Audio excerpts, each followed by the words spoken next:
Assalamualaikum warahmatullahi wabarakatuh. Perkenalkan, nama saya Putri Ajeng Kinasi dengan NPM 220120102228. Di sini saya akan menjelaskan bagaimana caranya untuk menganalisis menggunakan aplikasi Smart PLS berdasarkan variabel dan hipotesis yang telah disediakan. Pertama-tama kita masuk ke datanya dulu, selanjutnya masuk ke Smart PLS, masuk ke New Project, kita beri nama, lalu kita import data yang tadi.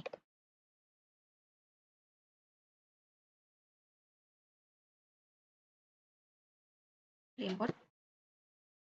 Selanjutnya kita back. Lalu kita create model. Untuk model type kita pilih ke PLSM. Kemudian kita beri nama model name. Save. Langkah pertama kita pilih dulu indikator dari setiap variabelnya. Lalu kita ubah terlebih dahulu namanya.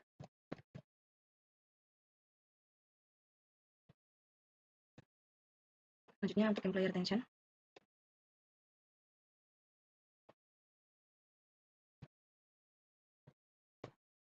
Kemudian selanjutnya untuk organizational citizenship behavior.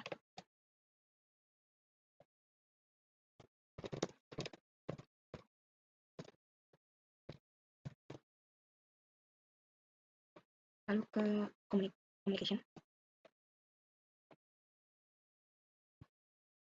Setelah itu kita rapikan terlebih dahulu letakkannya.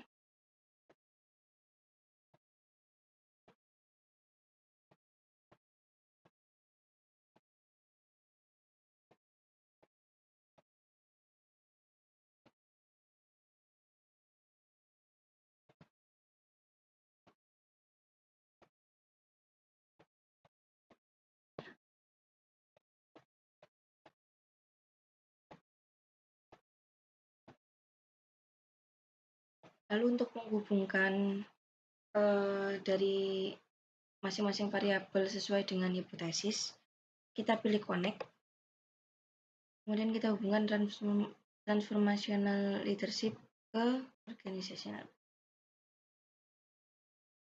Ya. Kemudian transformational leadership ke employee retention. Kemudian organizational citizenship ke employee retention. Kemudian untuk moderasinya, communication terhadap hubungan antara transformational leadership dengan organizational citizenship behavior. Jadi kita mengarah ke panahnya untuk yang moderasi. Lalu untuk H6-nya ini.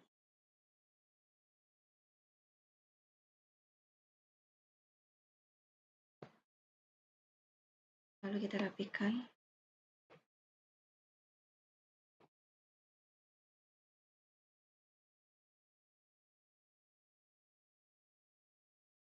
Jadi dapat gambar seperti ini.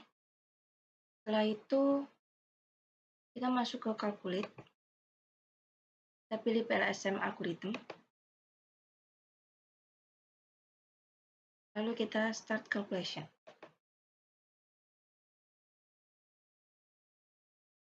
Selanjutnya untuk outer model, langkah pertama kita melakukan uji konvergen terlebih dahulu. Kita masuk ke outer loading. Di sini bisa kita lihat bahwa indikator dari item dari communication C2 dan transformational leadership C2 L2 memiliki nilai kurang dari 0,7. Jadi kita hapus terlebih dahulu. Kita pilih delete. Kemudian kita hapus nilai-nilai yang berwarna merah atau yang kurang dari 0,7. Setelah itu kita calculate lagi. Kita lihat lagi. Sini TL1 menunjukkan bahwa nilainya itu kurang dari 0,7. Jadi kita hapus lagi. Lalu kita calculate.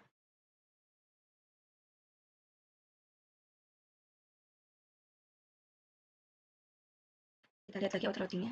Dapat dilihat bahwa seluruh item memiliki nilai lebih dari 0,7. Dapat dinyatakan bahwa seluruh item dinyatakan valid convergent. Kita lanjut ke diskriminan validity.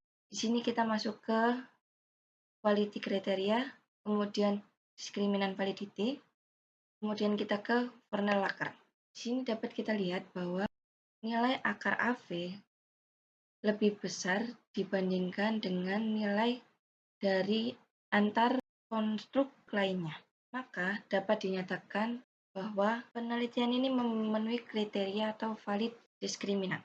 Kita lanjut ke uji reliabilitas. Kita masuk ke konstruk dan reliability validity. Kita lihat di bagian Cronbach's alpha dan composite reliability. Karena seluruh konstruk memiliki nilai Cronbach's alpha lebih dari 0,7 dan nilai composite reliability lebih dari 0,70, maka seluruh konstruk dapat dinyatakan reliable dan telah memenuhi kriteria reliabilitas. Kemudian kita lanjut ke bagian inner modelnya. Kita masuk ke R-square. Pada nilai R-square adjust di Organizational Citizenship Behavior menunjukkan bahwa Organizational Citizenship Behavior memiliki nilai sebesar 0,524 atau 52,4%, sehingga dapat dinyatakan bahwa Organizational Citizenship Behavior ini dapat dijelaskan oleh transformational leadership dan communication. Sisanya dipengaruhi oleh faktor lain. Sedangkan pada employee retention ini memiliki nilai R-square 0,39 atau 39%.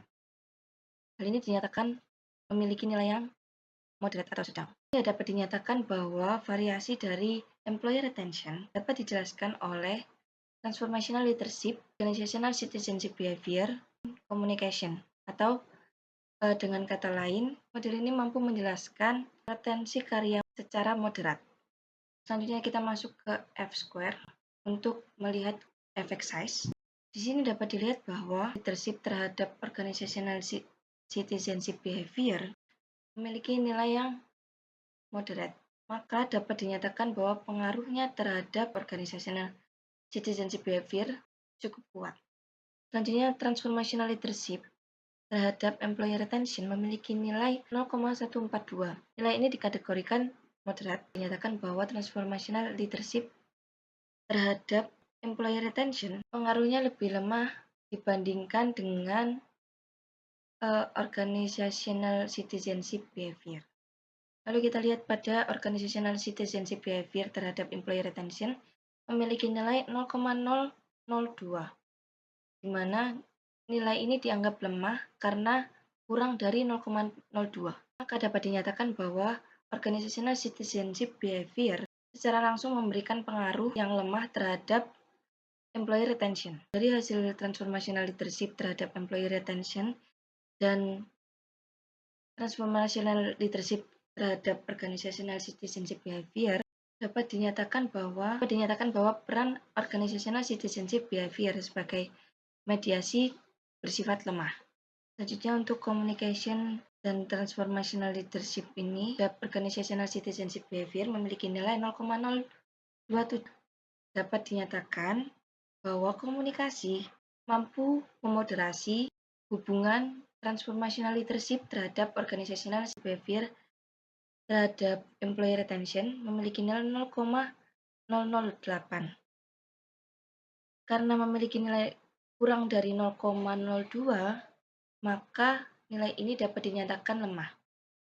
Sehingga dapat dinyatakan bahwa peran moderasi dari communication pada hubungan organizational citizenship behavior terhadap employee retention sangatlah terbatas. Selanjutnya masuk ke dalam uji hipotesis. Kita kembali ke edit, kemudian calculate, lalu kita masuk ke bootstrapping. Lalu kita di sini ke start calculation. Untuk H1 dapat dilihat bahwa transformational leadership terhadap organizational citizenship behavior memiliki nilai koefisien 0,514. Kemudian di T statistik ini memiliki nilai 5,430 atau lebih dari 1,96 dan p-value kurang dari 0,05. Maka dapat dinyatakan bahwa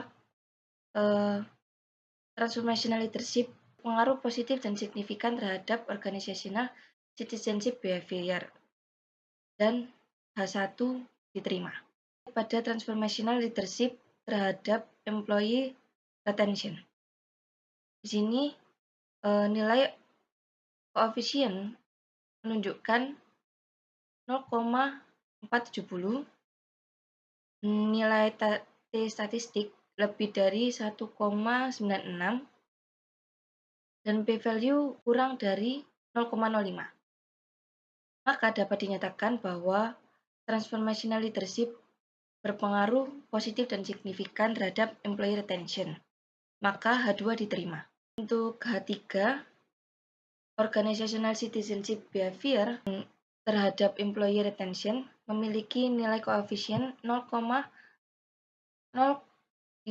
Statistiknya di sini kurang dari 1,96. Nilai p-value lebih dari 0,05. Maka di sini dapat dinyatakan bahwa organizational citizenship behavior tidak berpengaruh signifikan terhadap employee retention, sehingga H3 ditolak. Di sini transformational leadership dari indikator ini memiliki nilai 0,028, statistik kurang dari 1,96 dan p-value lebih dari 0,05. Maka dapat dinyatakan bahwa transformational leadership terhadap employee retention yang dimediasi oleh organizational citizenship behavior tidak berpengaruh langsung dan signifikan. Maka H4 ditolak. Communication sebagai mediator dari transformational leadership terhadap organizational citizenship behavior memiliki koefisien 0,3113 dan T statistik kurang dari 1,96 serta p-value lebih dari 0,05. Maka dinyatakan bahwa tidak adanya pengaruh signifikan. Maka H5 ditolak. Akhir, communication sebagai mediator dari organizational citizenship behavior terhadap employee retention memiliki nilai koefisien minus 0,076. Statistik memiliki nilai kurang dari 1,96 dan p-value lebih dari 0,05. Dapat dinyatakan bahwa peran communication sebagai mediator itu tidak berpengaruh atau tidak memoderasi hubungan antara organizational citizenship behavior terhadap employee retention, maka H6 ditolak. Untuk analisis GOF, kita ulang ke calculate lalu ke PLSM algorithm. Kita ambil nilai AV-nya, R-square. Kita ambil nilai R-square-nya. Di sini saya sudah mengolah. Di sini nilai AV yang kita dapat dan nilai R-square yang kita dapat, kita rata-ratakan. Untuk menghitung GOF-nya, dan rumus akar dari rata-rata AV dikalikan dengan rata-rata R-square, maka dihasilkan nilai 0,594422. Kita ambil 3 angka di depannya, maka dihasilkan 0,594. Nilai ini dapat dikategorikan sebagai GOF besar karena memiliki nilai lebih dari 0,36.